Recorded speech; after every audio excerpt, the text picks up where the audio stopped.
Hey, well, hello to everyone out there in YouTube land. I hope that everybody is doing well. I'm doing pretty good. I'm doing pretty good. Thank you for asking. I'm hanging in there. I'm keeping on and whatnot, because walking with God, truly walking with God, is it's a journey of things that we don't know are going to pop up. I mean, we are aware of things that have already happened to us, and things that we have learned from brethren, other brethren, as well as what we have learned of our brethren who are in the Bible, different individuals: Timothy, Stephen, Paul, Luke, Mark, and just Barnabas, all of them, the things that we have learned from their journeys and whatnot. So, and from the Old Testament as well, there are many prophets and many stories and many characters from which we can glean from. So, from day to day, we don't know what could really happen, because so many things can really happen, especially you're somebody growing in Christ. And we all are growing in Christ. None of us have arrived. If there's somebody tell you they arrived, they're lying, because your only arrival is at death, and even at death you probably didn't arrive. But we none of us have arrived. It's a journey. It's every day is something new. On my Facebook profile for years, I've had on there that things are changing rapidly on a daily basis in my life, and this is so true. Is there's always something to contend with, or something to do, or something this, that, and the other, and it's like, wow. And some of them can be easy tasks, because I work for God, and some are difficult, and sometimes and it's difficult to go through them, because it's like, wow. Because human beings, we are something else, and some are cultured, some are uncultured, some are saved, some are not saved, and some are churchgoers, and some are religious. It's just so many people that you gotta, so many spirits. Hello, somebody. So many different spirits that we have to deal with on a daily basis, and you don't know which ones you're going to come in contact with that day. So that's why you always gotta keep your focus on God. Don't try to go outside of them, because you've already, if you've committed yourself to him, then just be in him. That's it. That's all. You know what I'm saying? Just try to keep your focus on him, again, growing in him, learning more about him, his ways, and what he expects of us. Not what other people expect of you, because what other people expect of us is not going to be what God expects. Even there are people who, again, who are churchgoers, or people who are religious, they have an expectation of what they're supposed to do, or what you're supposed to do. But that's not what God's expectation of us is. That's not what God is said for us to do. Like, people love to throw up, what is that, Hebrews 10 and whichever, wherever it's at, they're talking about fake forsake not the fellowship. Oh my goodness, they love to say that, and they have no knowledge of what it means. And when if you're in a fellowship, when you do fellowship, what it is you're supposed to be doing. They don't know anything. They don't have a clue. All that, that what they know is what they seen out there, but they don't know what a true fellowship of the brethren is, and what it consists of, what it's for. They don't even know. You know, and then people having, you having meetings, and when I say meetings, I mean big, camp meetings and meetings and things like that. You're having those, But the unbeliever who is never involved in this. You don't never invite unbelievers. It's never for an unbeliever. I mean, it should be for the unbeliever. I mean, what do we need to keep learning the same thing over and over again for? And we have not even practicalized the things that we have even learned yet. What do we need to keep learning? What can we move from the elementary stage and go on? Hello, you're always having church in quotes. You're always having a revival, always having a conference. But what are these things for? And how come the unbeliever, the one who hasn't had the encounter with God yet, who is not saved, when can they get in? When are we going to minister to them or invite them to something so that they can hear the gospel preached properly in order for them to decide, oh, let their heart get pricked. When will their heart be pricked? When will their heart be pricked? You know, never, because you're foolish. We're into too much foolishness and too much religion and too much we get money and success and all this other stuff. We into too many things that God has not told us to be in. That has nothing to do with God, but everybody is on it. But the ones who are just that remnant, people look at us like we crazy. They treat us like we crazy. You know what I mean? They talk to us like we crazy. You know. Hello, somebody. The remnant, that small bunch that's really following Christ. Sorry, my ears are stopped up. The small bunch, the ones that God said, I have a remnant. There are people out here that's really serving God, and then there's others that's serving themselves. They're serving their bellies. Their bellies are their gods. Jesus said that. Okay? But they treat us crazy.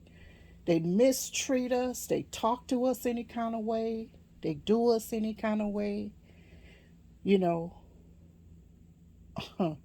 And then and some of them expect for you not to say anything. They expect that you don't say anything to them because, oh, you're not a Christian if you talk back. You're not a Christian if you get angry. You're not a Christian if this. You're not a Christian if that. How do you know what a Christian is? You know, how do you know what a Christian is? And they used to teach us that in the last cult that I was, in for many moons of years. They taught us that talking about humility is keeping your mouth closed and telling wives. They don't say nothing to the husband now, okay? Telling wives they should be quiet in the home and all kind of foolishness, and stay in the home under certain duress and different types of abuse and stuff like that, when you should be encouraging her to get up out of there and telling the husband, something. Hello. But they only talk to the wives, and then if you say something, like even me, me, I can't keep my mouth closed. I tried now. I've tried, and because when I'm in something, I'm in it, and I trust in it, and I try to do what it is that you're saying to do. So I did try, but it's not possible because like some the things that I would see, it's like, this is wrong. I can't. No, no. And then they'll be talking about, oh, don't say that to so and so. Oh, don't talk to them like that. Or don't, what? And I'm not talking to anyone mean. You know what I'm saying? I'm just correcting them. Hello, just simply correcting. And that's why that place is so messed up. It's really messed up. And then the people are already from that particular, oh God, I'm going too far. I know. Are already too tribalistic, very tribalistic. You know, very, very, very tribalistic. and then to add religion on top of it, and then to add that they can't be corrected. They got so much pride in them. It's crazy. It's like, But yeah, when you open your mouth to say something, people think that you're not supposed to say anything. It's like, no. I'm having a conflict right now, and it keeps occurring. It's just like, God, what are you trying to, what are you trying to do to me here? Because I can't not say anything, because in the beginning I wouldn't say anything, because again, like I told you, I had been taught not to say anything. So at times I just won't say anything. I'll just leave it there. But it's wrong to me. If you don't say anything, I mean, now you can't say anything. Say something in every situation. You got to know when to hold them, when to fold them, when to walk away, and when to run. Okay, so you got to use wisdom. You got to be led of the spirit so that you do not fulfill the lust of the flesh, right? So you want to be sure that you're doing the right thing, always honoring God, so that you just always trying to, want to always honor God throughout all situations and whatever. So I try, to be quiet, like I said, but in your spirit, it's wrong, because to me, it's lying. If you don't say something in certain situations, you are a disingenuous person. You are not a honest person. You must say something. You must correct. You must tell the truth, and people need to hear that. People need to hear that. You can't keep cowering down, thinking, "Oh, well, I'm walking in humility. This is humility." No, you're not. You're walking in a bunch of lies and garbage, and you're tormenting yourself on top of that.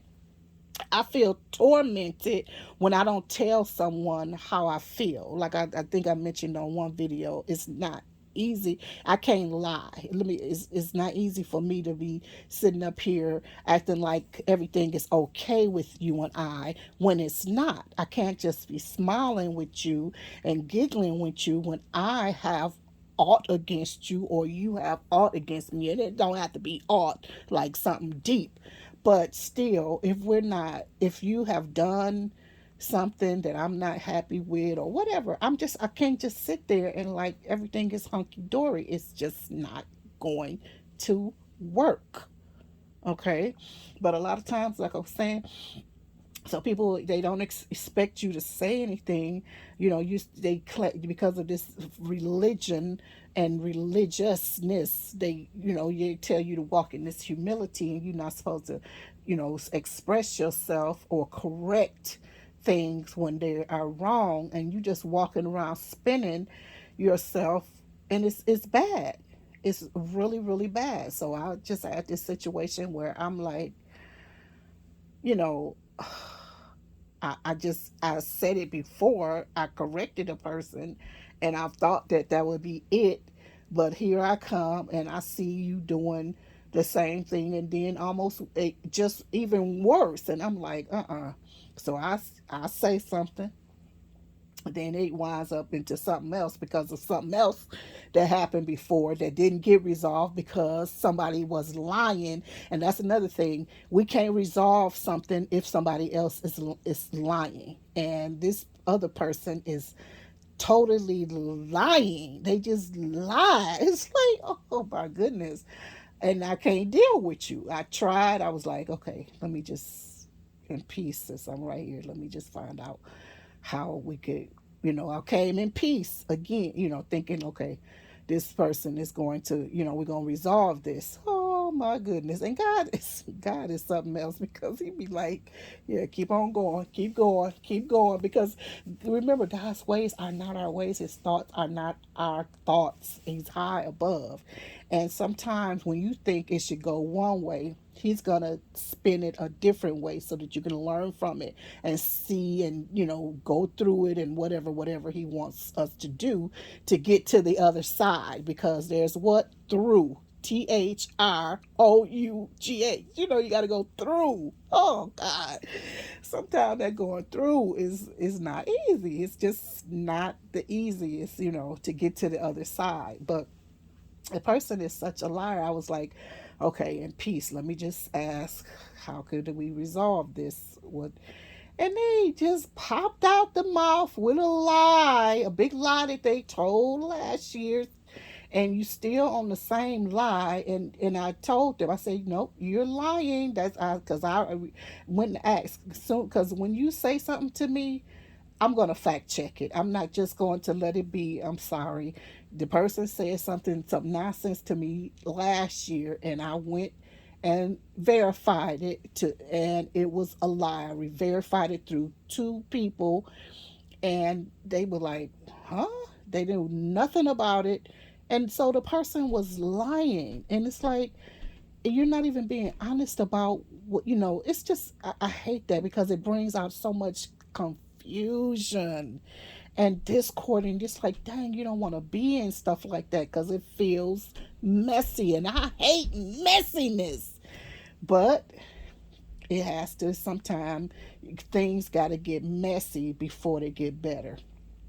I mean, even if in the beginning, the how the world was all messed up and tore up and without form and void until and then God made it better, and whatnot. So I'm just praying that He make things better for all of us who are going through something right now, because it can be tormenting, because it makes you seem like you're in something that's messy, or it makes you feel like you in something, and like you caused something bad to happen, but you really standing on the truth. You really are standing on the truth. You didn't do anything bad to hurt anybody. You're just in it because you're standing on a side that is honorable and truthful, and you have said it, and you've said what you had to say, and you standing on it. And they expect for you to cower down and fall into foolishness with them, but you not. And then because you're probably the only one standing up for righteousness, but it's a bunch of them, it makes you feel some kind of way and whatever. So anyway, I just want to encourage us all just to hang in there, stand up for Jesus, and stand on on His righteousness, because we don't have any righteousness or good of our own. We could only stand on and be what He has called us and is calling us to be. And that's why I always say, you got to know your identity in Him, and you will learn that day by day. It's not like you might know you have your standards of this, that, and the other, or whatever, but you still are a person that's evolving. You know what I mean? You're still learning, you're still growing on a daily basis. That's why it's like, I turn my nose up at people when they talking about irreconcilable differences, or we outgrew one another and all that. I mean, didn't you know that you guys weren't going to be the same people that you were married to? You know what I mean?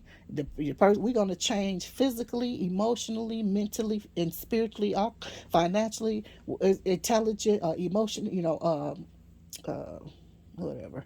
But we're gonna all evolve. So in a marriage, you gotta expect that your spouse is not gonna be the same person that you married. But we're gonna be growing, but prayerfully, as we are even growing individually, we are still growing together as that one spouse. And we make it till death do us part. But no, everybody want a divorce. I can't deal with him. I can't deal with her. We grew apart. They this, they that. It's like, what in the world is you? You're a liar. That's what you are. You are a liar. Cause you said until death do us part. Which one of you died? You didn't die. You grew, and that's okay for us to grow. You know, and we are going to grow. We are growing in Christ on a daily basis. Every situation that we encounter is going to mold us, it's going to shape us in some way, shape, or form. That was a pun on words that I didn't mean to come out, but nonetheless, we're going to be shaped in some way, and we have to accept that, and we have to And other people, they may not accept it and they may not understand it, because why? They're not in Christ. They're in church or in religion, or they watch on TV, what you call it, that little religious station. I think it's a couple of them. I know them lambs. I don't know if they did or what, but nonetheless, they watch people on TV. All these little religious leaders, and they send them $5 or $10 every month or whatever, and get a little prayer cloth from them, or prayer beads. They get sent, all this stuff. They people are in religion, they not in God. This is what oh God, I'm so grateful. It's not easy, because people think following Christ is about, all we do, we wake up Sunday morning, we get ready, smell good, and go to church in the finest clothes we can go in. We sit and under our motivational spiritual guru leader, listening to the foolishness they have to say. Yes, preach. Ooh, they preaching. Give our little 5 and 10%. Some of them don't give that. Of course, they like, you ain't getting my money. I sit here, but you ain't getting my money. You know. But nonetheless, then you chat a little bit after the little program is over. You might have some coffee, some cookies, sandwiches. They might have some little stuff like that, but you chat up your little friends there, and then y'all either go out to eat, or you go home, or you got to get ready for work, whatever. You think that is the extent of your Christianity, in quotes. You think that's what God has called you to. You think that's it. That's all. Come on now. We got to get better than that. We got to do better than that. Even when I was in there, I've always did outreach. Even before I was in a religious organization, I've always have been involved in outreach. So I've always, and it be sometimes it'll just be me, because I used to be like, how come people not involved in this? So why they? It was hard. I would ask people to help me make sandwiches. I wouldn't. Sometimes you don't get nobody to help you just to make. You'll put together some meals and stuff like that. You'll be the only one. I'll be making 200 plus meals and stuff. I mean, just anyway. I don't want to talk about all that. But anyway, what people think about you, and what you're supposed to be doing, and what God has called us to, are going to be two different things. And even within us who are following Him, even our uh, dis, assignments are going to be different. They're not going to look alike. That's why it's important to stay in your, I was going to say stay in your lane, but not really. That's not really what I mean.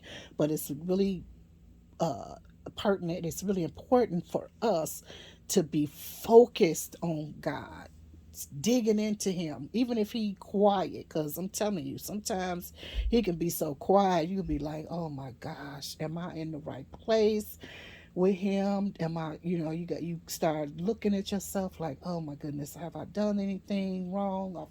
You repenting of cutting your toenails and too short. You repenting of everything, because you like, what, did I do anything? Especially depending on your, the stage you are in Him. But you'll be like, did I do anything against Him? How come I don't hear Him talking? Or whatever. But sometimes God is quiet, but He wants you to keep on, and especially when He quiet, He wants you to keep going. You keep going, keep going. You're going the right way, or you keep going, keep doing, what you're doing. I'm leading you, I'm guiding you, blah, blah, blah, blah, blah. So, that's why you got to learn of Him, and learn of who you are. And then, if you can, keep a record of what learning, what you doing every day. Get you a journal. I got about 30 journals sitting up here empty, and notebooks, just 30. If it's just a spiral college rule notebook or whatever. Jot things down with the date and the time. It might seem insignificant, but it's going to give you something to refer to, date, time, and put a title on it so that you'll have something to refer back to, because some of the things we do, we go through them over and over again. We get back into these crushes or these crucibles, and we like, man, I'm back here again. How do I handle this? But you forgot that you were, when I say back here again, but we are back here again, but we forgot that we've been here before. So we just got to keep on pushing. So anyway, I don't know how long this video is, but it's just encouragement, because we're all in different stages and phases and phases, different stages and different phases of our walk with Christ in our on our journey. But at all times, we need a Barnabas in our corner. David said, "I encourage myself," but we encourage ourselves, but we also would love to always have that encourager, someone encouraging us, so that, because to let us know you are on the right track, or whatever. So anyway, I think I'm going to get off of here. But what I don't know if I finished saying about the when you have to confront issues and stuff. You just have to confront it. You have to say what you have to say, and you just gotta let the chips fall where they may. Because like I said, this person, I wasn't at sometimes I didn't want to say anything. Or these two people, same family, but these two people in these two different situations. Sometimes I don't want to say anything, but when you don't say anything, it's going to continue to